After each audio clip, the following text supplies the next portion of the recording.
Hablemos de cine.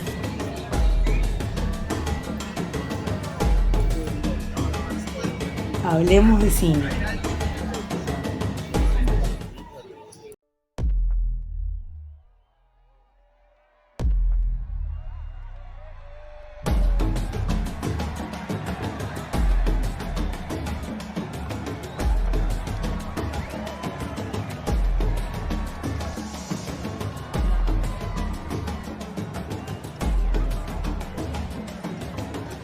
Esta primera privada de juicio de Dulces de la Orden.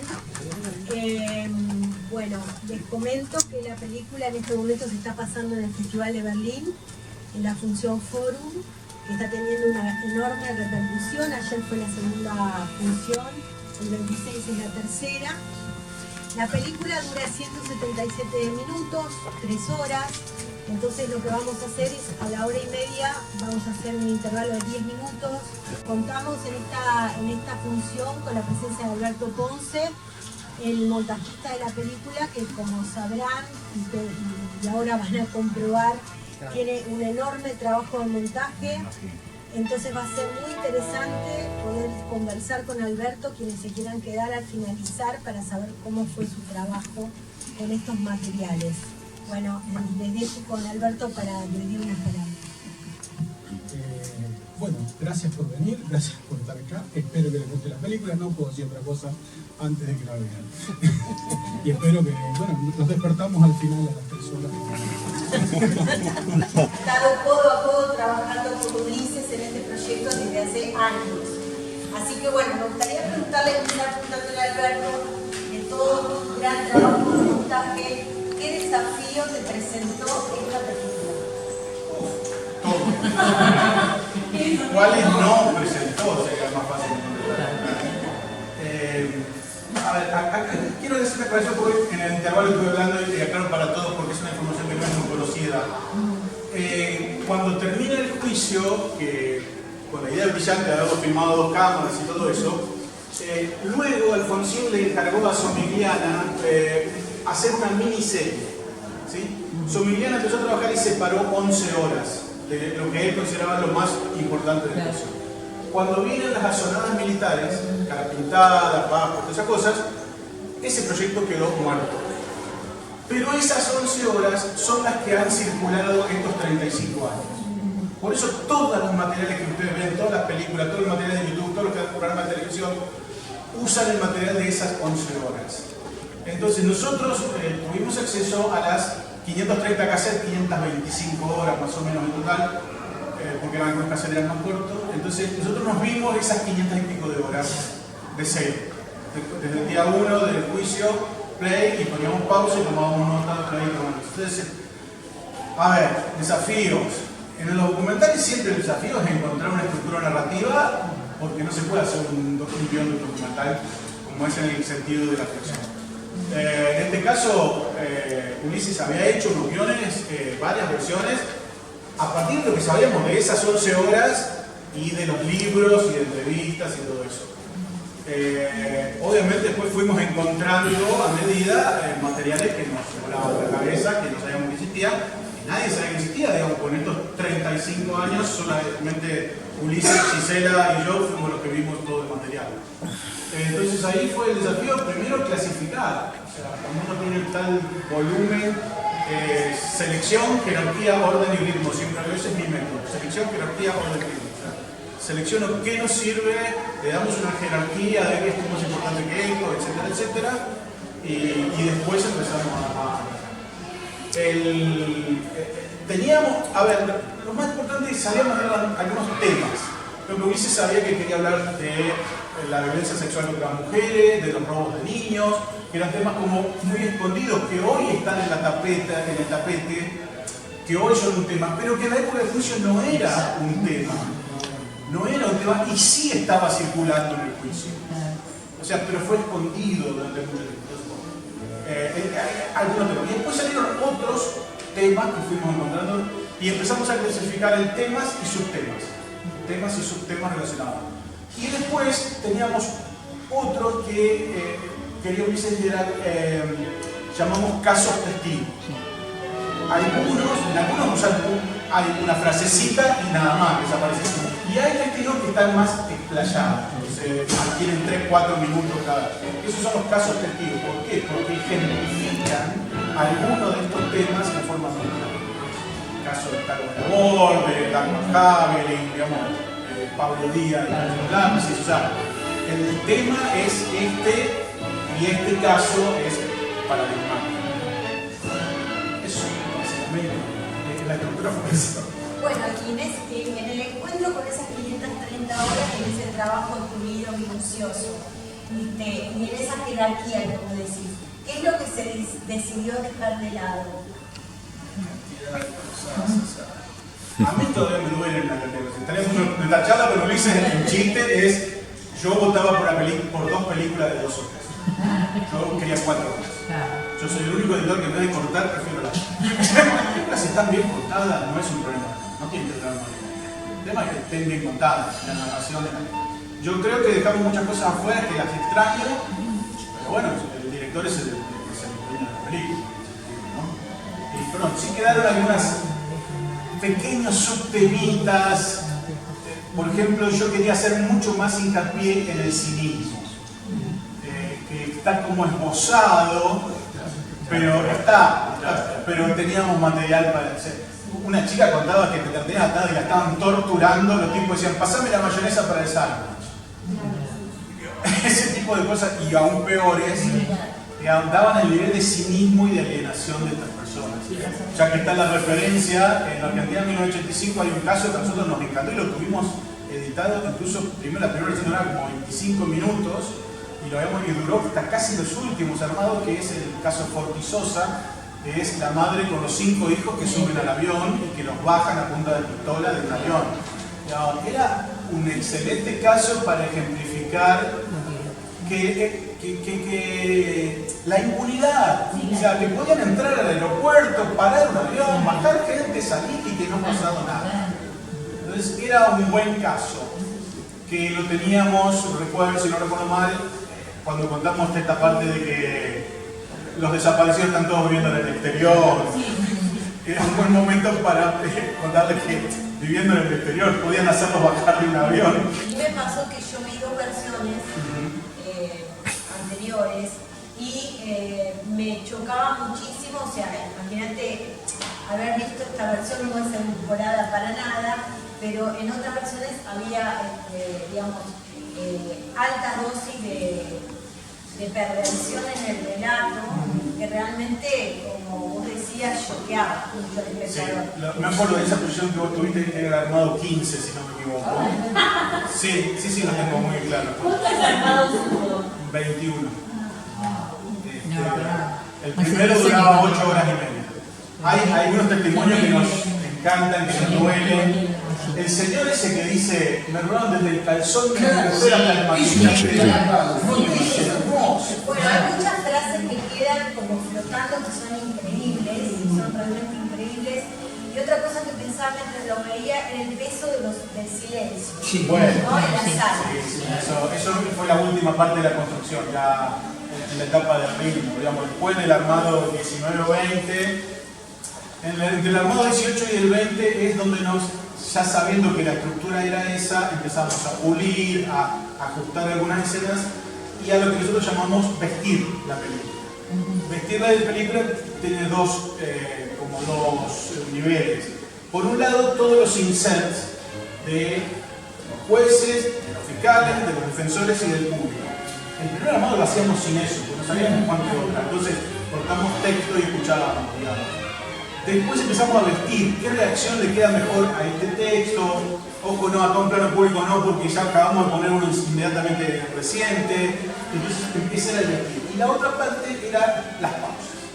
Amo las pausas, creo que es el gran secreto del montaje. Tiene un peso tremendo. Sí, claro, porque siempre a mí la frase esa que, como es lo importante del silencio en el sonido. Y entonces yo siempre he creído que la pausa en el ritmo es lo que el silencio del sonido. Cosas que nos gusta mucho, que le llamamos procesales. Procesales era todo esto que era la carne misma del juicio. O sea, todo lo que no tenía que ver con los casos, pero que sí hacían a la organización interna. Por ejemplo, peticiones, esto de que estamos cansados, no queremos ir a dormir. Eso eran procesales, o que naciera pidiendo que no se vea más el. Esos procesales teníamos horas, entonces tenemos que empezar a ver cuál es el orden. Y ese es por eso es la diferencia de la etapa. En lo que vos viste ahí lo tiene más pausa, una vez que era la imagen, tiene los procesales y una marcación que nos hicieron la competencia que había demasiada alusión a la toma. Decidimos la película 1, por llamarlo así, tiene un creyendo cuando llegamos al llamamos el catálogo de usábamos ese humor. Bueno, esa es otra cosa que me gustaría que hablen, ¿no? La elección del humor. No, porque hablaron de cinismo en un momento y en la película hay distintos toques que son realmente terribles. Por el cinismo, ¿no? Sí, de cinismo hay, pero hay humor también de reírse. Sí, queríamos. Eso sobre todo queríamos humor. Negociamos ahí un equilibrio. Sí, pero queríamos humor. Había muchas cosas que teníamos viéndolo. Estuvimos 8 meses dando play pausa, ¿no? Play pausa, tomando notas, play pausa, tomando notas. Y entonces después, cuando veíamos, había meses que estábamos ya aburridos, cosas que nos quedábamos a mirar la mesa. Cosas que no sirvió en bandeja el amigo Orqueira. También, claro. Más o menos. Y en su momento también era del que más se hablaba, porque era el más provocador. Claro. Claro. Más o menos cuando se iban por la copia de la edición 15, ¿qué discutían con el director? ¿Qué buscaban realmente? Contar el cuentito. ¿Y cuál sería el objetivo? La narración es lo que hace que el espectador se quede, se levante y se vaya. O sea, si yo te estoy contando algo que es interesante, pero cuando de forma interesante, te meto en la narración, si no doy vueltas, si disperso, si hago muy largo un fragmento, te dispersas. La idea es agarrarte las narices, meterte en la película y tirarte cuando ya te y en el mismo sentido, en el mismo sentido, en algún momento decidieron privarse de carteles. Vemos caras conocidas, los más viejos conocemos caras, incluso voces. A Cafiero lo conocemos por la voz. Claro. ¿En qué momento se privaron de los carteles que después aparecen todos juntos al final? Algunas personas están mencionadas por los propios protagonistas. Sí. ¿Cuándo dijeron esto no puede estar plagado de carteles de sobreimpresos? Sí. Los primeros armados, pero primero no teníamos nada. Entendemos que entre el 1 y el 7 fueron armados más de ir viendo qué tenemos y qué orden le damos, cómo pasamos de un tema al otro. Después, cuando empezamos a llamar la cosa formal, bueno, hubo una versión incluso que tenían todos los nombres de los jueces al inicio se presentaban. No, ¿sabes por qué? La frase que nos dice que bueno, igualados ante la ley. Claro. Los testigos, los jueces, los defensores, todos son iguales ahí. ¿No? Algunos sí necesitan presentarlo con se llama letrado porque juegan la narración. No es lo mismo ya Basterna es un doble traidor que entre Basterna. Ahí necesitas presentarlo por eso, ese recurso. Perdón, igual pensando en la posibilidad de exhibir Por supuesto. Justamente por eso para mí no. Claro, Al contrario. Claro. Lo que sí me dio fue las larguísimas versiones que tuvimos del texto de música del final. Necesitábamos el texto pronuncial para asegurar al espectador argentino que pasó esto. Claro, sí, eso. El acto de dos hablan del primero al último, pasaron esos 8 meses que decís. No, 3 años y. 10 años por el Entonces, último. esas que fueron también terminando. ¿En qué momento, al aparecer Argentina en 1985, que nos trajo a ver, hubo otros cambios? Nos enteramos a principios de 2022. No nos influyó mucho, sí, en algún momento acelerarnos para intentar pegarnos al estreno, cosa que a mí no me pareció muy bien.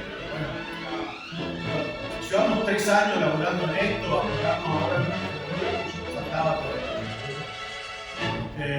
Y nada, no influyó para nada en nuestro armado. Te hago una pregunta. ¿Qué difiere con el montaje primero de la versión de Somiliana de todas esas horas? No, es que lo de Somiliana era el material del bruto, había separado las 11 horas del testimonio del bruto. Pero era todo, desde que entra Calvo de la Borde hasta que se va, eso fue media hora. No había un concepto. No, de hecho, él seleccionó por texto. Él agarró las desgrabaciones de las actas, marcó en papel esto, y alguien le pegó eso, que es el bruto, uno al otro, y eso es lo que circula esa cosa. Te hago una pregunta. Bueno, dale. Dentro de esas 525, 530 horas que fue, ¿quedó algo más afuera sobre el poder económico en el momento que sientan a las asociaciones empresariales y que dicen que era lo que firmaron en las reuniones con No había mucho. No había mucho más. No, Yo no recuerdo de la época si había algo sobre el poder económico, que es el que no se jugó. No había lugar. Mira, 2 temas Que sería un material interesantísimo si hubiera de ese. Sí, pero no había. Hay muy pocos. Chequeamos todo. Mira, 2 temas que nos contaron mucho fueron responsabilidad empresarial y obreros. No había ese concepto de la responsabilidad de la empresa ni de que había un plan sistemático sobre los sindicales. Es posterior el tema de sindical. Hay muchos temas Posterior a él, posteriores, como el que hablamos de las Igual había mujeres, algunos. hay muchos El de Gaby Weber está, desapareció hay del CDP. incluso léxico, me encantaba encontrar 90. las situaciones que tienen que ver como cultura de época. Del nieto del banquero. Claro. ¿La viste? Sí. Un caso que me parece fantástico. No me acuerdo cómo se llama. Es, en un momento, creo que Jorge u otro defensor le dice, no sé, porque era la concubina, y Trasera se enoja, mira acá y se empieza a gritar, después yo, bueno, voy a permitir que se hable mal de la señorita, no sé qué. Y después habla con otro compañero y dice, señor fiscal, la palabra existe. Pero era una foto de época, o sea, era la concubina, era una cosa de desprecio total. Y hoy por hoy está que las opciones, soltero, casado, concubino. Está muy bueno que se ponga el lenguaje de los abogados defensores, porque era el lenguaje de la dictadura, ¿viste? O sea, ya no escuchás a gente hablando así, yo decía ella, no. Sí, es difícil. Yo quería comentar algo, me dejan, quisiera comentar algo importante. Bueno, que, por ejemplo, un armado que yo vi no tenía la parte de la sentencia, digamos, la resolución. Y realmente era otra experiencia, ¿verdad? Uno se iba como angustiado, así. Y siento que en la película, el hecho de que haya una instancia de la justicia, de la resolución, digamos, le da como un cierre impresionante a nivel, ¿no? Eso fue posterior a terminar la película. Claro. Terminamos, cerramos la película, ya se estaba haciendo su imagen, en una privada, abrieron un juez. Y los jueces pidieron su opinión. Pero es mucho más atinado la continuidad, digamos, las penas fueron muy menores en ese momento y el juicio, el texto ese está buenísimo con todos los datos de los indultos, del juicio que se inicia con el 2005 con el kirchnerismo y las emitió. Eso te da un panorama más global, porque si vos te quedas con solo con todo eso absuelto. Aparte pensemos que, por ejemplo, las nuevas generaciones, Claro, yo no estoy soy diciendo, una ¿no? Claro. nueva generación, tengo 50 años, pero digamos, las nuevas generaciones no tienen idea, digamos, de todo esto y a veces es bastante difícil pensar Transmitir. cuál era el contexto de ese momento, ¿no? Porque por suerte en este momento se están llevando juicios de esa unidad. Bueno, ahora mismo. está el artículo 30 que pusieron. Una pregunta que me llamó la atención, es otra cosa que ahora me estoy confundiendo, pero que no habla bien y creo que tiene un carácter simbólico porque... No, es una cuestión, a ver, todos los acusados, los 9, desconocieron la justicia federal. Claro. Claro. Ellos solo se presentaron y testimonaron y hablaron en el juicio de la justicia militar. Está grabado. Pero el video famoso de los juicios en el que habla Videla y no sé si es que se defiende, no forma parte entonces del crimen. Pensé que era parte de los juicios. Videla hablando, no lo recuerdo. Mirá que vi mucho archivo. Ni se defendió, pero Videla Macera fue. Claro, quería ser. A ver, No, perdón, entonces dos cosas más. Videla desconoce el juicio, ni al desconocer el juicio niega a tener abogado. El defensor de Videla es el defensor de oficio. Por eso están amigos de Trasera, son todos compañeros ahí de tribunales. Y Tavares tiene que representarlo porque le tocó. Claro. Porque le tocó. Así como a Trasera le tocó el juicio, a Tavares le tocó defender a Videla. Y por eso Videla es el único que está de civil. Claro, pero con otro fue. Bueno, primero felicitarte por el trabajo faraónico que encargaron vos y el director. Y hay algo que me llamaba la atención desde el punto de vista realizativo, quizás de densidad, era que como que llegó un momento que es muy claustrofóbico el material, ¿no? Sí, desde el título hablamos del juicio, ¿no? Pero digo, como que sucedían otras cosas alrededor, sociológicas, informativas, que me parece que hubiesen nutrido y también...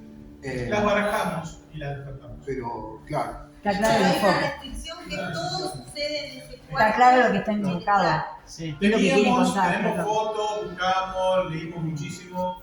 Existían manifestaciones en las puertas de tribunales todos los días. Era difícil conseguir las entradas para entrar al juicio. Era a las 4 de la mañana. 4 de la mañana.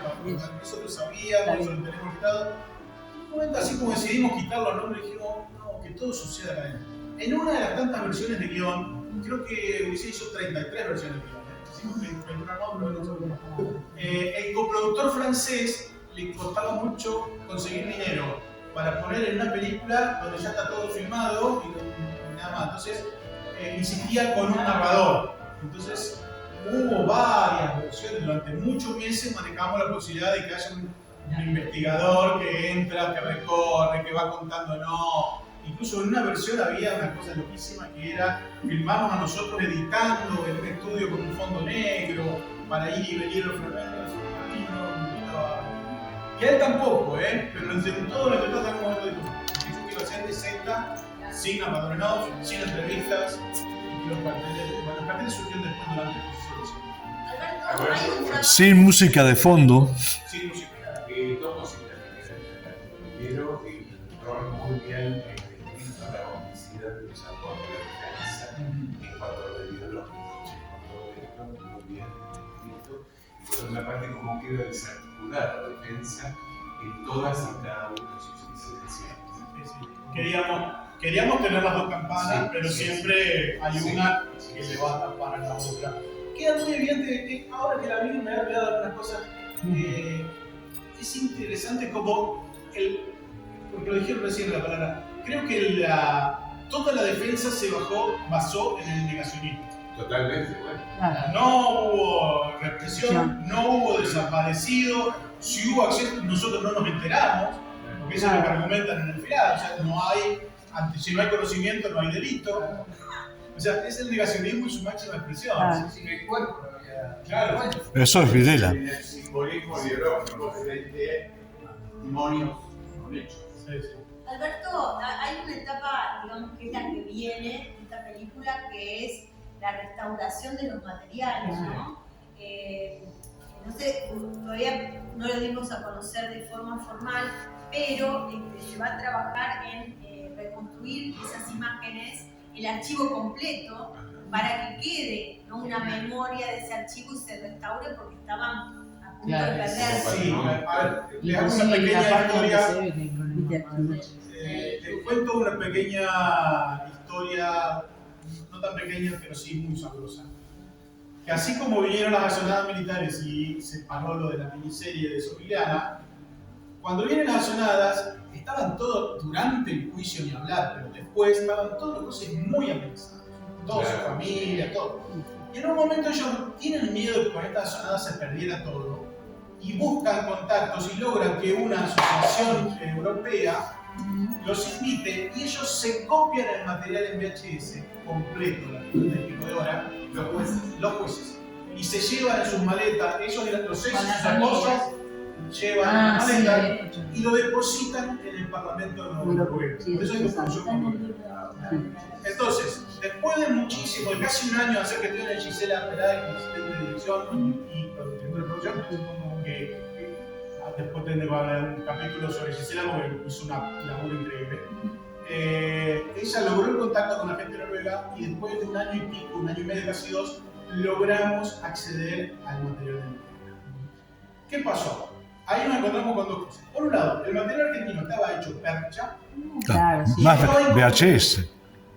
y estaba incompleto. Faltaban testimonios completos, faltaban pedazos de testimonio. Entonces tuve el trabajo de comparar las dos copias y encontrar material que nosotros no teníamos. Que yo lo veo y se ve, para mí es una patada en la retina en algunos planos, pero era eso o nada y lo necesitaba. Como dije recién, la entrada de Basterra en la copia argentina no estaba.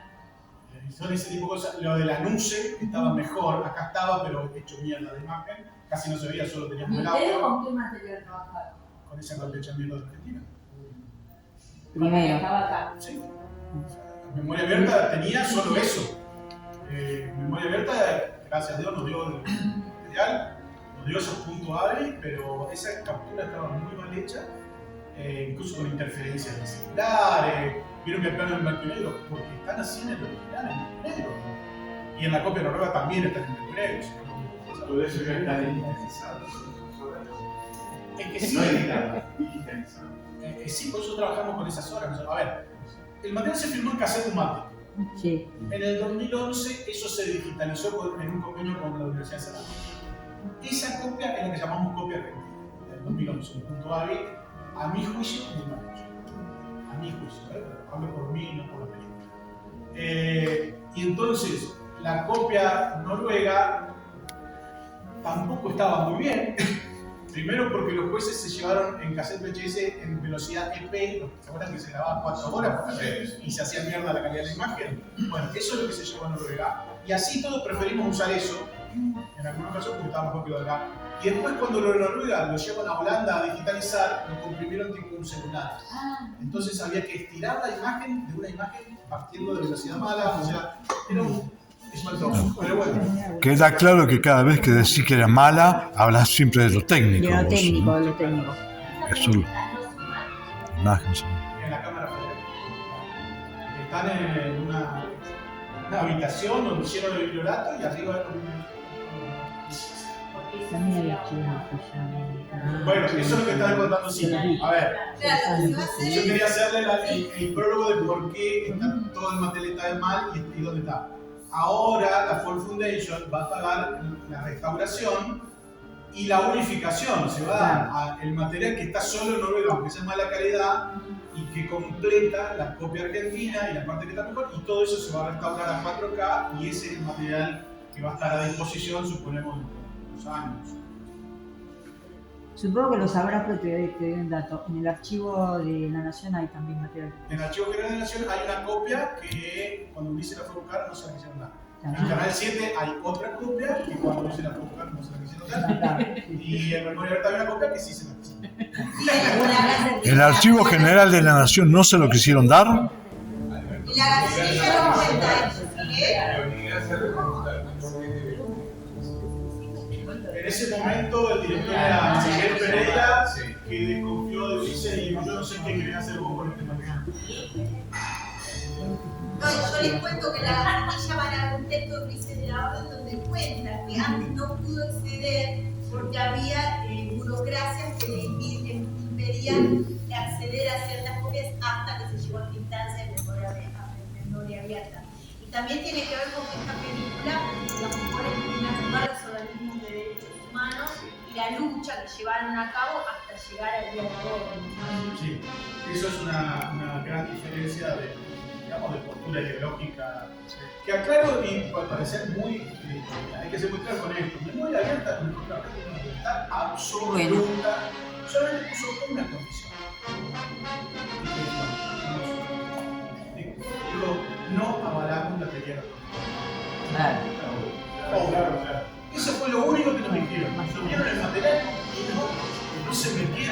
iban, nosotros le mandábamos. Pensemos que la historia no está cerrada, que hay año electoral y que cada vez que uno vuelve a estos materiales piensa que, como lo dice creo que un abogado de defensa, dice algo así como que el ejército que lo puede devolver, ¿no? Bueno, pero ahí está cerca. Yo creo que en realidad siempre está cerca esa, o sea, yo les cuento, cuando hicimos el libro de Raimundo Gleiser, el libro salió cuando recién había subido el matrícula. Claro. Y nuestro material quedó absolutamente clandestino. Claro. Directamente.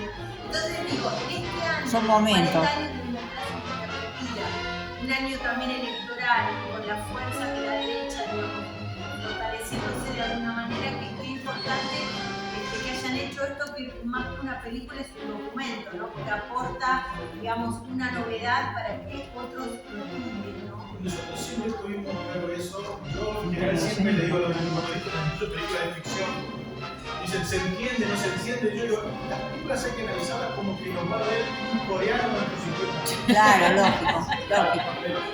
Y eso dice, no, porque no me gusta poner carteles, pero no se entiende. Se te cae la película por poner un cartel. No te agrega. Sabíamos que este material va a ser de consulta obligatoria. Esperemos que en todas las escuelas, universidades, y que circule. La idea también de la idea capitular es justamente que las materias de las escuelas puedan elegir y no pasar la película entera. Claro. Hay para economía, para abogacía, para jóvenes. Se pueden extraer y son 10 minutitos, 15 creo que es más largo. Da para debatir.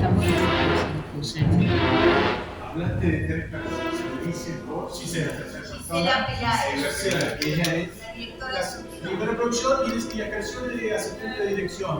Y bueno, una de las personas que vimos todo el material. Todo el material. Y ella como una planilla que nos salvó la vida, que yo la llamo la super planilla. Porque teníamos en esa planilla, o sea, a ver, en el proceso de visualización, los tres tomamos notas distintas en 3 métodos distintos. Y se toma nota a mano escribiendo cuadernos, sino 8 cuadernos antes de notas más distintas.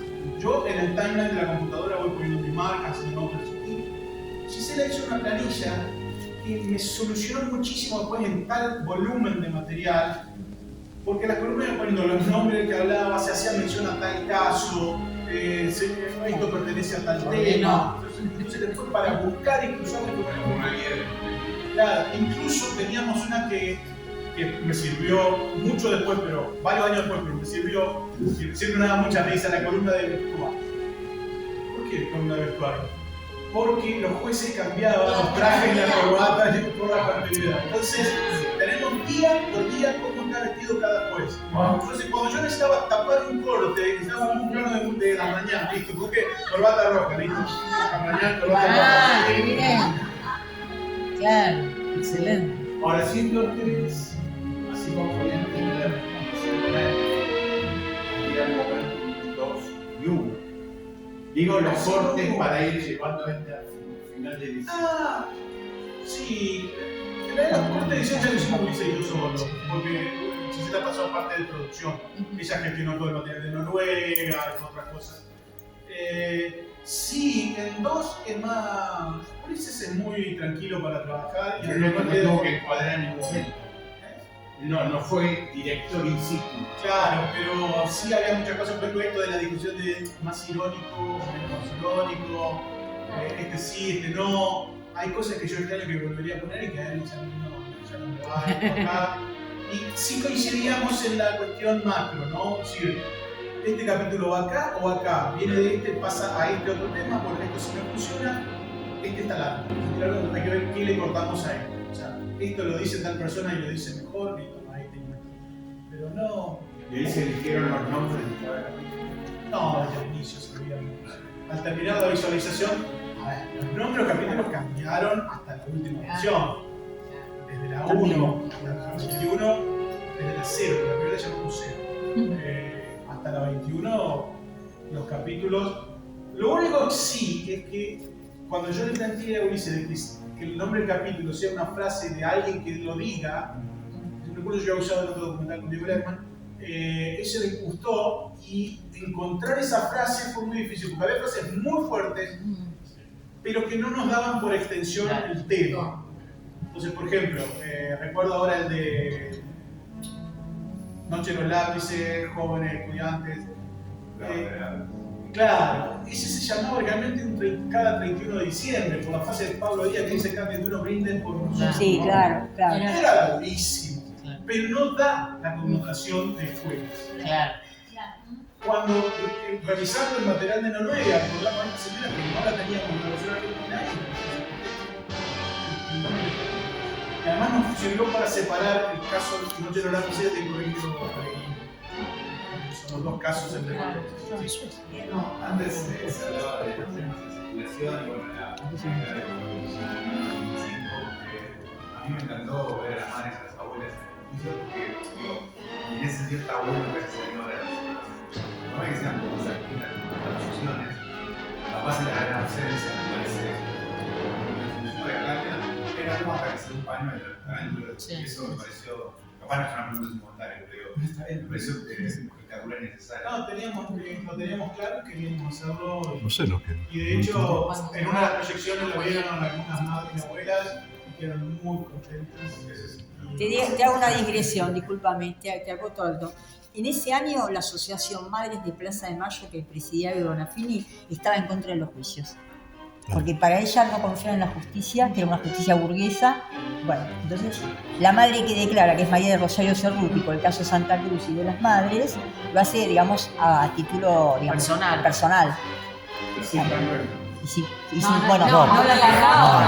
dejamos atrás. No es que Eve le impidió ir, pero la asociación no está de acuerdo. Cosa que la línea fundadora sí. Todavía no. No estaba, no se habían dividido. No, se habían dividido, no. No, claro, todavía no. Del 89 fue eso. Claro.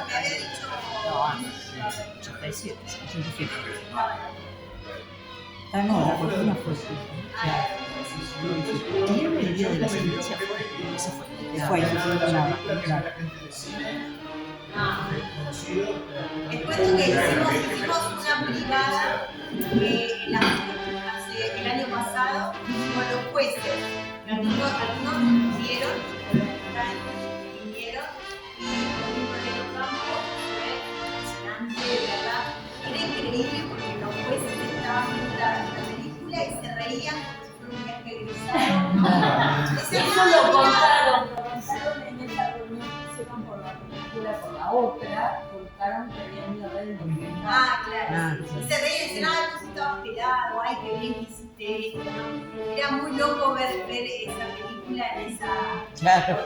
Vamos a tratar de que la próxima privada, entre el 23 de marzo hay otra privada, o sea, el día anterior al encuentro, aquí va a haber en el mismo horario, pero con la charla va a estar Ulises.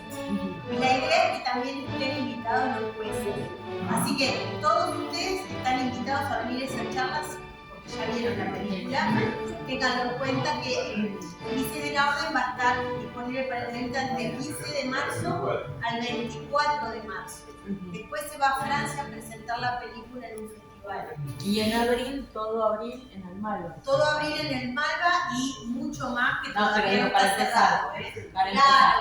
Va a haber el 24 un preestreno en el Malva, 25 un preestreno en el Country y después ya en abril estaría en el Malva.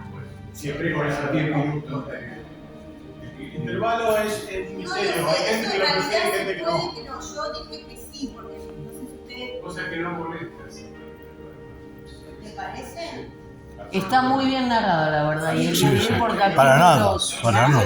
Le da un oxígeno. Muy bien el cierre de la primera parte. No, está perfecto. Sí, aparte todo el mundo volvió a entrar a la sala, no hubo Y la segunda parte me pareció más corta que la primera. Todo el mundo me dice lo mismo. Entonces, ¿Dura una hora y media? ¿Es así? 1.27 y 1.25 creo. ¿Ves que es más corta? Esta canción me di cuenta, claro. Me pareció muy bien terminarlo con el himno de Charlie. Excelente. Gran discusión sobre el himno. Creo que Charlie donó el Sí, donó. para No, pero con el himno de Charlie está Llamó a la genial. Por cortina esa y Charlie dijo para ustedes lo que quieran. Claro. Era nuestro único miedo. ¿Cómo conseguir, sabiendo que Charlie es reticente a dar las carreras de música, que es complicado? Lo llamó Lolita Cortina y se fue. Pero se barajaron 1000 temas, ¿Les parecen 2 preguntas más? Después vamos a hacer una foto con Alberto. ¿Alguna pregunta más para Alberto? ¿Comentarios sobre la Yo quiero película? hacer un comentario. ¿Puede ser que me está... Por supuesto. No, quería contar que hay algo que, bueno, no se puede decir explícitamente, pero me parece que es bueno saberlo, que es que en ese momento no solamente se juzgaba a las juntas, también se juzgaba a las cúpulas terroristas o subversivas. Entonces, los testigos que iban al juicio tenían que tener mucho cuidado de las cosas que decían, porque si no después podían ser juzgados. Digo porque también da una presión extra, ¿no? Había presión al por todos lados. testimonio, Sí, ¿no? pero es verdad, Claro. por eso los defensores hacían hincapié. Claro, y usted en que preguntar, limitaba, ¿qué usted limitaba? que ¿Qué limitaba? claro, claro. Y muchos tenían que decir que no cuando lo habían sido, Claro, obvio, porque claro. sí iban a Sí, otro juicio. Claro. El concepto de genocidio fue mucho. Ah, por supuesto. Y además también estaba el problema de que si vos en ese juicio reconocías que tu hijo estaba muerto y que lo habían enterrado, entonces proscribía el crimen, porque todavía no era delito de lesa humanidad la desaparición de personas. Entonces también estaba el problema de no declarar muerto a un desaparecido, porque entonces ya no se podía juzgar. Bueno, les pedimos por supuesto que Hay que nos verlo ayuden en a esa comunicar época. esta película. Se lo voy a comunicar. Vamos a sacar un artículo yo. Claro. Un tema que nos debe- Sí, está muy bien tratado eso, muy bien. Sí, Porque en la además- película 1985 es muy confuso lo que se muestra de Basterra, ¿viste? No También una se termina de entender. Primero, cuando el documental tiene clara la posición y plantarse es fácil. Tomamos la línea de los organismos de derechos humanos, de lo que pasó ahí adentro, es un crimen de lesa humanidad. Sí, claro. Todo lo que se hizo ahí adentro no puede ser valorado desde hoy, o, digamos. Es tan fácil como preguntarse qué hubiera hecho uno si te ponen tu hija de 5 años Claro. encima a picañas. Había- O sea, había- es muy cínico de este lado Claro. acusar a esas personas de nada. Claro. Entonces, justamente, de hecho, en una proyección con unos amigos yo les decía, chicos, si a mí me torturan a mi ganado, yo los vendo a todos. Claro. Porque sí, realmente, en esa situación, toda la familia amenazada. Y hay un caso que no lo pusimos, que le ponen la hija encima del pecho para controlarla.